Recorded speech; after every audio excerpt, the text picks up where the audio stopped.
Zoti Koreshi, fjala për pyetje. Faleminderit kryetar. Faleminderit dhe ministres që si rrallë nga këta ministre të tjerë dënjohet vi këtu, pse ne deputetët dukemi që kështu si të lodhur.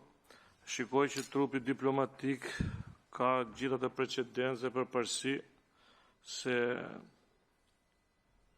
do këto avantazhimet ekonomike, vetëmi kategori që ne i japim dhe rrim po të lodhur që s'kemi zy, presim 20 kafe, janë vetëm deputet.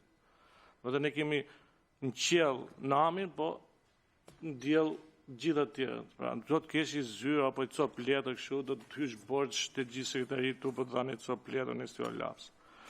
Tani me ty te kjo pjesë, me akademin, tani të filloj me akademie se më stucikoj shumë se kam kaq kohë që i gjoj, paktën 2 mandate që i gjoj këto, të 2 mandate që i gjoj akademin.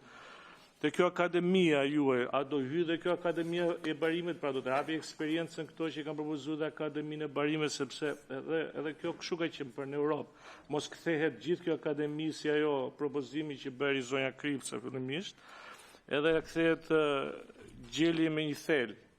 Tani unë pyetjet i kam duke kam lexuar një relacion e nderuar zonja ministre të diplomatëve, po dhe do ta filloj një herë nga fjalimi juaj se e para njerë thatë që gjithë të ndryshimi geopolitike, domethënë i gjithë ligji fillon me ndryshimet mëdha geopolitike. Dhe ju thatë që këto 10 vite e fundi ka ndryshuar shumë bota, edhe Europën të veçanti. Po sa vite keni pushtet ju që se keni 13 vite, tani kuptuat ju mas 10 vitesh dhe 13 vitesh tuaj që bota pas ka ndryshuar? E para kjo.